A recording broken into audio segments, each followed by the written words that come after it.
almost 8 months, and people with more severe crimes have gotten less than what I was given. I want to also apologize for this mistake. Hey everyone, welcome back to my channel. So when there's a heavy topic like this, I don't like to do an intro or an outro because I feel like it's just disrespectful. So we're just gonna get right into it. I saw this on my timeline a couple hours ago saying, update, Brittney Griner transferred to Russian penal colony to serve her sentence. Lawyers say they don't know her exact location at the moment. This whole situation is really sad and we're gonna talk just a little bit about it today. But first off, I want to start with this video that I found of her on CNN, kind of just giving her plea. Conviction for smuggling drugs in the country. Her 9-year prison sentence may be slightly decreased for time spent in custody. It's unclear, though, just how much it could be reduced.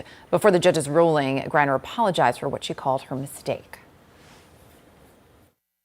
I've been here almost 8 months, and people with more severe crimes have gotten less than what I was given. I want to also apologize for this mistake. I said in my first court that yes, I plead guilty. I did not intend to do this, but I understand the charges brought against me, and I just hope that that is also taken into account. Joining me now, State Department spokesperson Ned Price. Ned, good to see you this morning.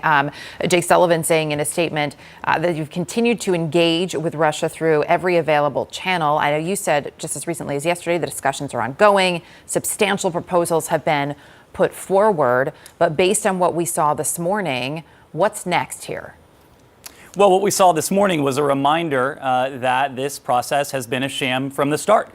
Today has been another sad day for justice in Russia. I use that term justice very loosely, of course, because justice has eluded this case from the start. The rule of law has eluded this case from the start. Increasingly, the rule of law is absent in Russia writ large. That's why we made the determination a number of months ago that Brittney Griner is wrongfully held, just as is Paul Whelan, another American citizen who's been held in Russia for far too long. As you alluded to, we did put forward what we called a substantial proposal a number of months ago to Russian authorities. Secretary Blinken made public the news of that substantial proposal right here in this briefing room a few months ago now. We continue to engage with the Russians. Those conversations have taken place even in recent days. This has not been a static process. We are continuing to urge them to engage and to engage seriously on this, because we want to see Paul, we want to see Brittney return to their loving families as soon as possible. So, Ned, quickly, two points that we said.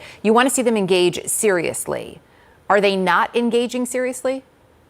Well, the fact that Paul Whelan and Brittney Griner still sit behind bars in Russia suggests to us that this process has not moved as quickly as we would like, as quickly as it would need to. We are not going to be satisfied until Paul and Brittney are home with their families. Up until now, the Russians haven't engaged in a way that we would consider serious. We want them to change that posture. We want them to engage constructively.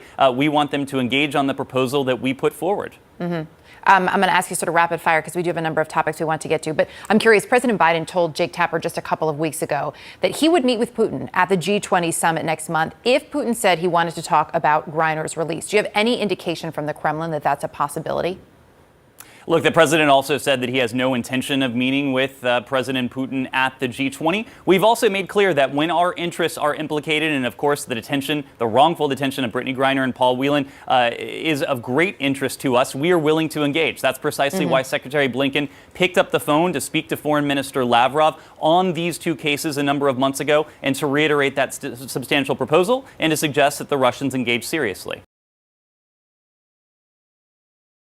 I found this article from The Insider saying Brittney Griner fears facing inhumane treatment at Russia's penal colonies, where abuse is common, disease is rampant, and labor is forced.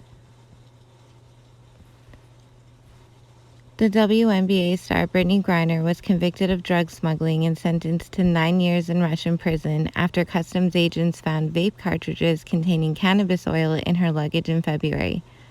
Griner's appeal has been denied, and if she's not included in a prisoner swap between the U.S. and Russia soon, The WNBA star will have to serve her sentence at a penal colony. Her lawyers announced Wednesday that Griner has been moved and is heading to an undisclosed penal colony. This article is from CNN, and it says Griner faces difficult conditions at Russian penal colony, former prisoners and advocates say.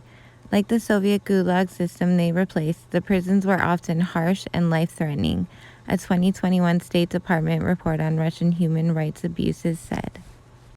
I live in Canada where weed is legal, so it just seems so wild to me that for having a vape pen, someone could be charged with drug smuggling and end up in a labor camp in another country for 9 years. Her family must just be devastated. She must be scared.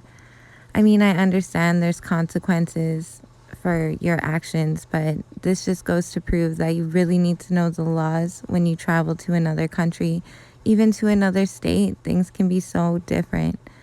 Let's just keep her family in our prayers and her as well. Thank you.